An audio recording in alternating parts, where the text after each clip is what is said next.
आमा यानी मैट्रिक के जो तलबा दरस निज़ामी के साथ जिन्होंने मैट्रिक किया उसमें 3rd पोजीशन में बड़ा कंपटीशन रहा। ऑल पाकिस्तान में जो 3rd पोजीशन हासिल की है। अच्छा मैं आपको मज़े की बात बताऊं कि जो ये पहला दर्जा जिसको हम कहते हैं आमा में, इसमें जिन बच्चों ने 3rd, 2nd और 1st पोजीशन हासिल की है इन सब की नंबर जो है वो 96% से ज़्यादा परसेंटेज है। 96.42% के 3 तलबा हैं जिनमें यूँ समझिए टाई हो गया और ये तीनों 3rd हैं। तो बारी बारी तीनों तलबा को बुलाऊंगा।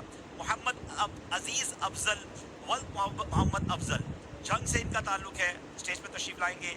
मोहम्मद असरार वल्द आलम शेर तांदलिया वाला से आपका ताल्लुक है, आप स्टेज पे तशरीफ लाएं। और मोहम्मद तारिक वल्द मोहम्मद बख्श अलीपुर से आपका ताल्लुक है।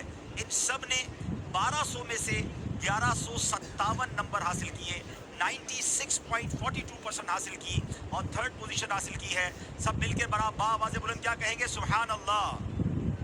वाकई हम पढ़ तो नहीं सके, इन्होंने पढ़कर वो कमाल किया है। आइए और तोहफा अपने मुफ्तियान किराम और अपने उस्तादों से हासिल करेंगे। और अब मैं 2nd पोजीशन हासिल करने वाले अशहादतुस्सानविया आमा मैट्रिक में कारी मोहम्मद शाहिद अब्बास वल्द कारी मोहम्मद अब्बास फैसलाबाद से ताल्लुक 97% हासिल की है।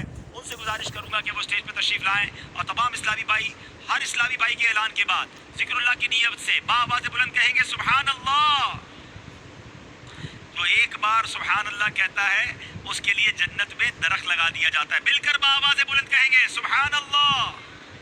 और अब शहादतुस्सानविया अल आमा मैट्रिक के पहली पोजीशन पूरे पाकिस्तान में पहली पोजीशन हासिल करने वाले जो इस्लामी भाई हैं उनका नाम है मोहम्मद शाहिद इकबाल वल्द मोहम्मद जावेद इकबाल। इनका